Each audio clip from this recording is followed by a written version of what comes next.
بسم اللہ الرحمن الرحیم۔ السلام علیکم ناظرین، آپ کا میزبان غلام حیدر کھوکھر امید کرتا ہوں خیریت سے ہوں گے۔ ناظرین، ملک میں ایک مرتبہ پھر آئینی بحران ڈیڈ لاک ہوتے ہوئے نظر آنے لگا ہے، اور صدارتی الیکشن میں سینیٹ پاکستان کا ووٹ کیوں کاسٹ نہ ہونے کے حوالے سے کیا باتیں ہو رہی ہیں، ان تمام چیزوں پر آپ لوگوں کے ساتھ اپنا تجزیہ اور بات چیت شیئر کرنے سے پہلے تمام ناظرین سے میری ریکویسٹ ہے کہ اس ویڈیو کو لائک بھی کیجیے گا، شیئر بھی کیجیے گا، سبسکرائب کے ساتھ کمنٹس ضرور بھیجا کریں، اور اس ویڈیو کو فیس بک یوٹیوب پر بھی آپ فالو کر سکتے ہیں۔ ناظرین، ایک تو یہ جو اس وقت تک جو اطلاع آ رہی ہے کہ مختلف دنوں سے کہ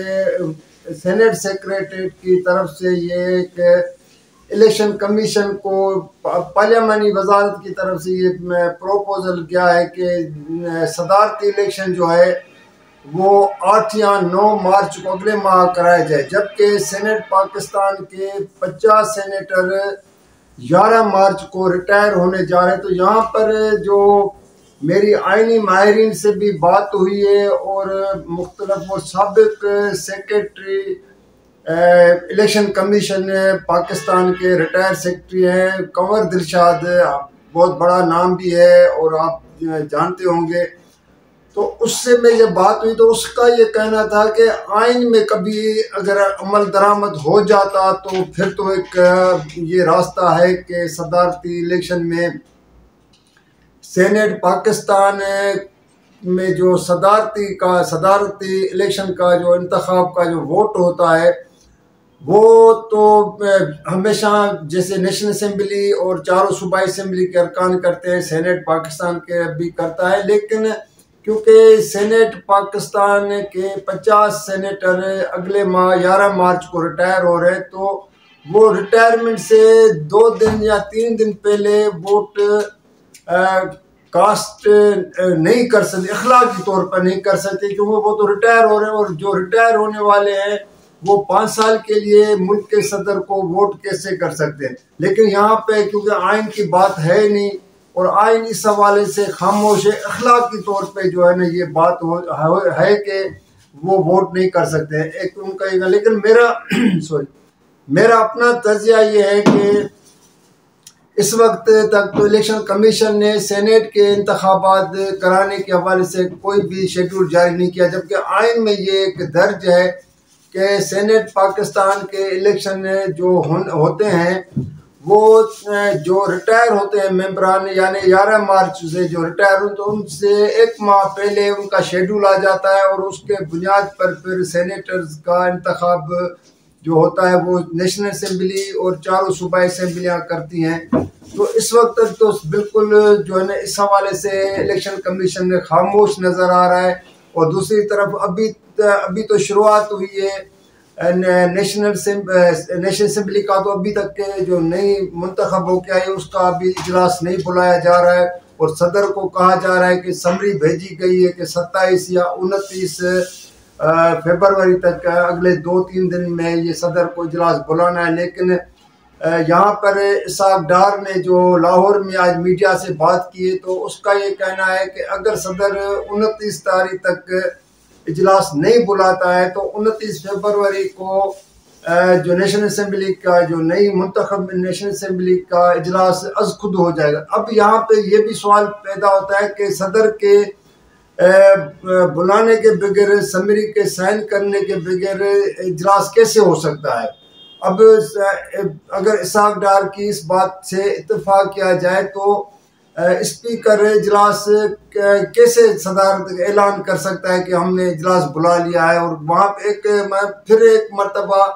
وہی ہنگامہ آرائی کی صورتحال پیدا ہوگی۔ یہ سب چیزیں اس وقت ملک میں ہو رہی ہیں جہاں پر اس وقت ملک میں آئینی بحران ایک مرتبہ پھر انہی حوالوں سے جنم لے رہا ہے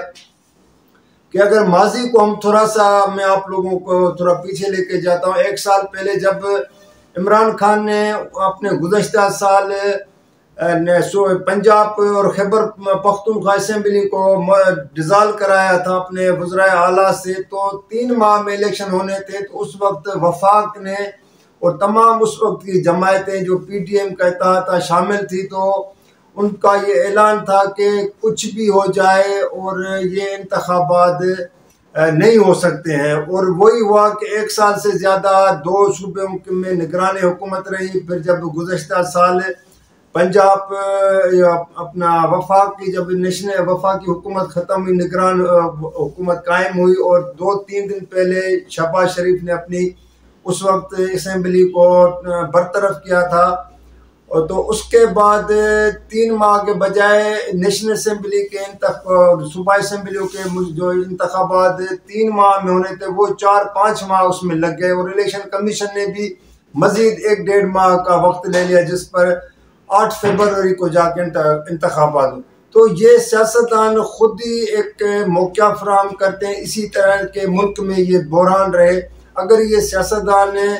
اگر اس ملک کے ساتھ اور اس آئین کو اس کی پاسداری کرتے، اس کو فالو کرتے، اس پر عمل درآمد کرتے، تو یہ کبھی آئینی بحران جو ہے نا پیدا نہیں ہوتا۔ لیکن کیونکہ اب اتنا بڑا یہ مسئلہ ہو گیا ہے، اب دیکھنا ہے کہ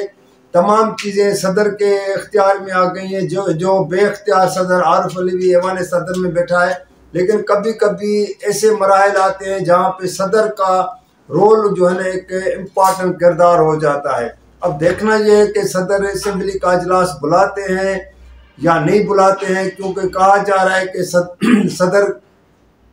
پہلے یہ چاہ رہا ہے کہ جو 8 فروری کے انتخابات میں جو فارم 47 کے تحت جو لوگ منتخب ہوئے ہیں، خاص طور پہ مسلم لیگ نون کو جو زیادہ سیٹیں ملی ہیں، تو اس کا وہ آڈٹ کرانے کی بھی باتیں ہو رہی ہیں۔ اب اس پہ مسلم لیگ نون، پیپلز پارٹی اور دیگر جماعتیں اس پہ اتفاق کرتی ہیں نہیں کرتی ہیں، جو کامیاب ہو کے آئی ہیں، کیونکہ ہارنے والے تو اس کی بات کی ڈیمانڈ کر رہے ہیں، لیکن باقی جماعتیں اس پہ اتفاق اگر نہیں کرتی ہیں تو کیا یہ اتنا بڑا ڈیڈ لاک آگے جا کے چل سکتا ہے، یا کوئی اور ملک میں آئینی بحران جنم لے سکتا ہے۔ تو آج کے لیے اتنا، کل کسی اور موضوع کے ساتھ آپ لوگوں کے ساتھ اپنا تجزیہ اور بات چیت شیئر کروں گا۔ جب تک کے لیے اجازت دیجیے گا، اللہ حافظ۔